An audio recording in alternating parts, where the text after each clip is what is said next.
అదాన్ని manage చేసిన మాట నిజమేనా? చూడండి, మన ఇద్దరం ఎక్కడన్నా ఒక హోటల్లో కప్పు టీ కోసం అంటే అదాని అంత ఈజీగా రోడ్డు మీద వెళ్ళి మీరు సడన్ గా ఎదురయ్యే పరిస్థితి ఉండదు. మీరు కూడా మంత్రి సడన్ గా రోడ్డు మీద అంతే కదా, ఎక్కడ పడితే అక్కడ వెళ్ళాలి కదా. ఒక ఫంక్షన్లోనో లేకుంటే ఒక హోటల్లోనో ఎదురుపడ్డి హాయ్ అంటే ఆయన అనుకున్నప్పుడు ఏంటికి అదానిని పట్టుకొని కాళ్ళు పట్టుకున్నట్ట?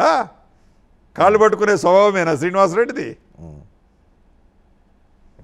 So Ponguleti Srinivasa Reddy next target ఏంటి అంటే ఏం చెప్తారు? ప్రజలకు సేవ చేయటం, భగవంతుడు నాకు ఆయుష్ ఇచ్చినంత వరకు పేదల పక్షాన ఉంటూ పేదలతో ఈ జీవితాన్ని ముగించటం. సో అది ఓకే. నెక్స్ట్ అసలు మీ రాజకీయమైన టార్గెట్ ఏమి టార్గెట్ లేదు, ఉన్న దాంట్లో చాలా తృప్తిగా ఆనందంగా ఉన్నాను. అత్యాశకి పోయి అందన దాని ద్రాక్ష పండు కోసం ఎగిరెగిరి కింద పడి కాళ్ళు ఎరగొట్టుకోను. ఆ అందని ద్రాక్ష క్లారిటీ నాకుంది. అందని ద్రాక్ష అని అంటున్నారు. ఆ అందని ద్రాక్షే చాలా తీయగా ఉంటుంది, పుల్లగా ఉంటుంది, బాగుంటుంది అని ఊహించుకొని ఉండొచ్చు కదా. ఆ అందని ద్రాక్ష కోసం తాపత్రయపడే లక్షణం లేదా? లేదు లేదు, అట్లా ఉండదు. అంటే పొంగులేటి శ్రీనివాసరెడ్డి అంటే ఒకటి రాజనీకార్తిక, ఒక రైతు కుటుంబంలో పుట్టిన, వ్యవసాయం ప్రత్యక్షంగా చేసిన, వ్యాపారంలోకి వచ్చి 5,000 రూపాయల కాంట్రాక్ట్ నుంచి మొదలెట్టి 30 సంవత్సరాల్లో ఒక ఉన్నతమైన స్థానానికి వ్యాపారంలో వచ్చిన, రాజకీయాల్లోకి వచ్చిన, 13 నెలల్లో పార్లమెంటు సభ్యుడినైనా వ్యక్తిని, ఒక పార్టీని నమ్మి 5 సంవత్సరాలు పవర్ లేకపోయినా ప్రజల్లో బ్రతికున్నా, అదే ప్రజల దీవెనలతో రాష్ట్ర రాజకీయాలు పెను మార్పులో ఒకనైనా పవర్కి తీసుకొచ్చినాం. ఒక మంచి స్థానంలో ఇవాళ నేనున్నా. ఒక కొడుకు కూతురు, వాళ్ళు హ్యాపీగా వాళ్ళ వ్యాపారాలు వాళ్ళు హ్యాపీగా ఉన్నారు, కుటుంబం హ్యాపీగా ఉంది. మీరు అక్కడతో ఆపేయండి. తర్వాత ఇంకా సశేషం ఉంది. ఆ సశేషాన్ని ఎలా పూర్తిస్తారో చెప్పండి. ఉంది అక్కడి నుంచి నెంబర్ 1 పొజిషన్లోకి వెళ్ళాలని ముఖ్యమంత్రి చైర్ ఏం చేయాలని లేదా?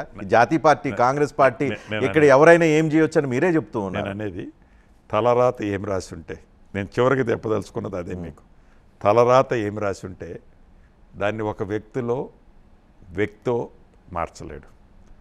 పాజిటివ్గా మార్చలేదు, నెగిటివ్గా. తలరాత మీద సీఎం అనే పదవి పేరు రాసిందా, ఉందా లేదా అనేది మీలాంటి విశ్లేషకులు, మేధావులు, వాళ్ళు ఏంది వాళ్ళకి మీలాంటి అనుభవజ్ఞులు చెప్తుంటారు.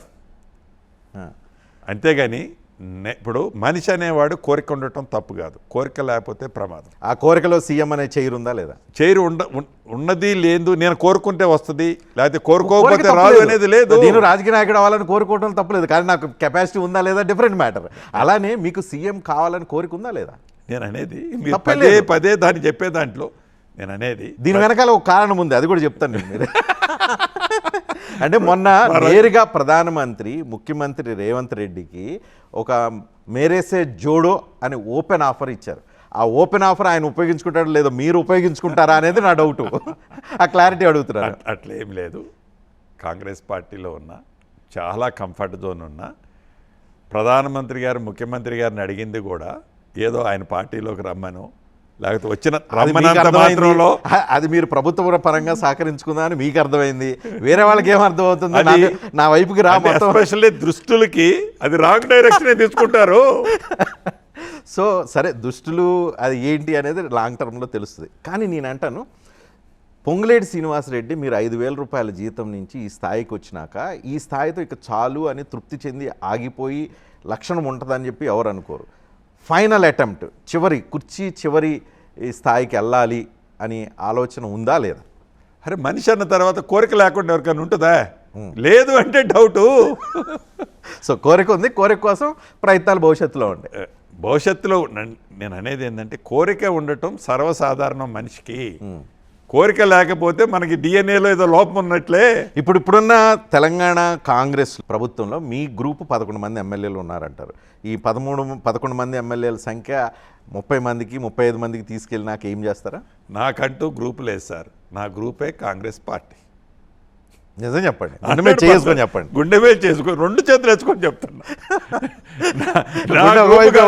Congress group sir. Okay. Rajinikanth గారు సో ఫైనల్గా మీ రాజకీయ వారసుడు కొడుకా తమ్ముడా? నాకు రాజకీయ వారసుడు అంటూ ఇప్పుడు ఏమి లేదు. ఇప్పుడు నేను 59, 60స్లో కంటర్ అయినా. ఇంకా భగవంతుడు ఆశిస్తే ఒక 15-20 ఏళ్ళు ఉంటా. తర్వాత 15-20 ఏళ్ళు తర్వాత తర్వాత ఎవడు క్యాపబుల్ అయితే వాడు వస్తాడు. వేల కోట్లు డబ్బులు ఉన్నోళ్ళు కూడా ఒక్కసారన్నా అసెంబ్లీలో పోయి అధ్యక్ష అనాలనే తాపత్రయం ఉండేవాళ్ళు చాలామంది ఉంటారు. వాళ్ళు ఎంత తాపత్రయపడ్డా అధ్యక్ష కాదు కదా, ఆ గేటు మొత్తం కూడా తొక్కలేరు. ఇప్పుడు డబ్బు రాజకీయం వచ్చిన తర్వాత అది కూడా సాధ్యం కాదు. చాలామంది ఇప్పుడు మీరు కూడా రియల్ లైఫ్లో ఎంతమంది తాపత్రయపడి వాళ్ళు ఒక్కసారి కూడా ఎమ్మెల్యే కాకుండా ఉన్నోళ్ళు లేరండి. సేమ్ అదే. ఇది ఏదో మనం ప్రమోట్ చేస్తే టికెట్ కొనుక్కొని బస్సు ఎక్కేది కాదు కదా ఇది.